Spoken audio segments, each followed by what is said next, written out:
കുട്ടിച്ചാത്തൻ. രാത്രി 11 മണി കഴിഞ്ഞിട്ടുണ്ടാകും. പുറത്ത് കാറ്റ് കനക്കുകയാണ്. മരച്ചില്ലകൾ വീടിന്റെ ഓടിന്മേൽ ഉരസുന്ന ശബ്ദം ഇടയ്ക്കിടെ കേൾക്കാം. ഗ്രാമത്തിന്റെ അറ്റത്തുള്ള ആ പഴയ തറവാട്. പകൽ നേരത്ത് പോലും ആളുകൾ അങ്ങോട്ട് നോക്കാൻ പേടിക്കും. അവിടെയാണ് ഇന്ന് രാത്രി അമ്മു ഒറ്റയ്ക്കായി പോയത്. അമ്മുവിന്റെ കയ്യിൽ ഫോണുണ്ട്, പക്ഷെ റേഞ്ചില്ല. ചാർജ് തീരാറായ ആ ഫോണിന്റെ വെളിച്ചം മാത്രമാണ് ആ വലിയ ഹാളിലെ ഏക ആശ്വാസം. ജനാലവിരികൾ കാറ്റിലാടുന്നത് കണ്ടപ്പോൾ അവൾക്കൊരു വിറയൽ തോന്നി. പെട്ടെന്നാണ് അടുക്കളയിൽ നിന്ന് ആ ശബ്ദം കേട്ടത്. സ്റ്റീൽ പാത്രങ്ങൾ നിലത്തു വീണതുപോലെ ഒരൊച്ച. അമ്മു ഒന്ന് ഞെട്ടി. കയ്യിലിരുന്ന ഫോൺ താഴെ വീഴാൻ പോയി. പൂച്ചയായിരിക്കും, അവൾ സ്വയം സമാധാനിപ്പിച്ചു.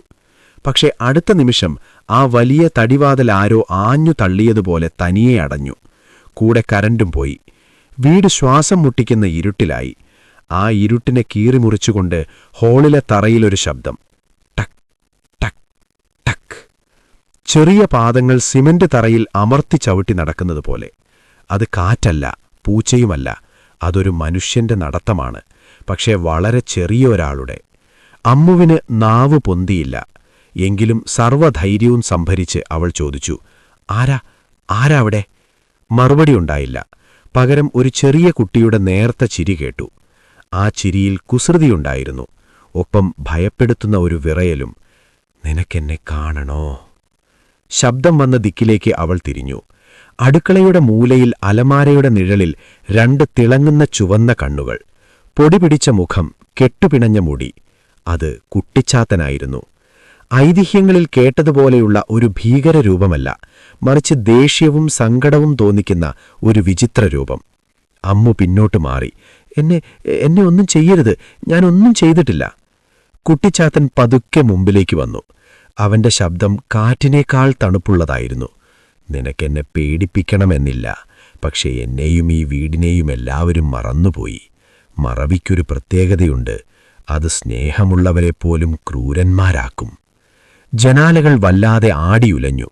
വീടിനുള്ളിലൊരു ചുഴലിക്കാറ്റ് വീശുന്നതുപോലെ തോന്നി. അമ്മു കണ്ണുകൾ മുറുക്കെ അടച്ചു. നിനക്ക് എന്താ വേണ്ടത്? വിറയലോടെ അവൾ ചോദിച്ചു. കുട്ടിച്ചാത്തൻ നിശബ്ദനായി. പിന്നെ സങ്കടത്തോടെ പറഞ്ഞു, ഈ തറവാട്ടിലെ പഴയ കെടാവിളക്ക്, അതാരും തെളിക്കാതെ മണ്ണിൽ പുതഞ്ഞു കിടക്കുന്നുണ്ട്. അതണഞ്ഞുപോയി. അതുകൊണ്ട് എനിക്കും വെളിച്ചമില്ല. നീ അതൊന്ന് തെളിക്കുമോ? അമ്മുവിന് എന്തോ ഒരു സഹതാപം തോന്നി. മുറ്റത്തെ ആ പഴയ മാവിൻ ചുവട്ടിലെ മണ്ണ് അവൾ വിറയ്ക്കുന്ന കൈകൾ കൊണ്ട് മാന്തി. അവിടെ വർഷങ്ങളുടെ പഴക്കമുള്ള ഒരു ചെറിയ ഓട്ടുവിളക്ക്.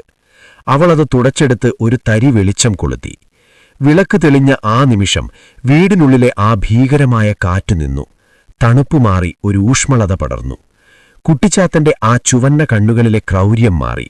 അവിടെ ഒരു പഴയ നൊമ്പരത്തിന്റെ ഭാവം മാത്രം ബാക്കി. നന്ദി, അവൻ മന്ത്രിച്ചു. അടുത്ത നിമിഷം അയാൾ ഒരു വെള്ളി വെളിച്ചമായി മാറി ഇരുട്ടിലേക്ക് അലിഞ്ഞു ചേർന്നു. പിറ്റേന്ന് ഗ്രാമത്തിലുള്ളവർ അത്ഭുതപ്പെട്ടു. ആ വീടിപ്പോൾ ശാന്തമാണ്. പേടിപ്പെടുത്തുന്ന ശബ്ദങ്ങളില്ല, പാത്രങ്ങൾ വീഴുന്നില്ല. പക്ഷേ ഇന്നും അർദ്ധരാത്രിയിൽ ആ വീട്ടിലെ വിളക്കണഞ്ഞാൽ തറയിൽ ചെറിയ പാദങ്ങളുടെ ശബ്ദം കേൾക്കാം. ഭയപ്പെടുത്താനല്ല, ആ വീടിന് കാവലിരിക്കാൻ അവൻ ഇപ്പോഴും അവിടെയുണ്ട്.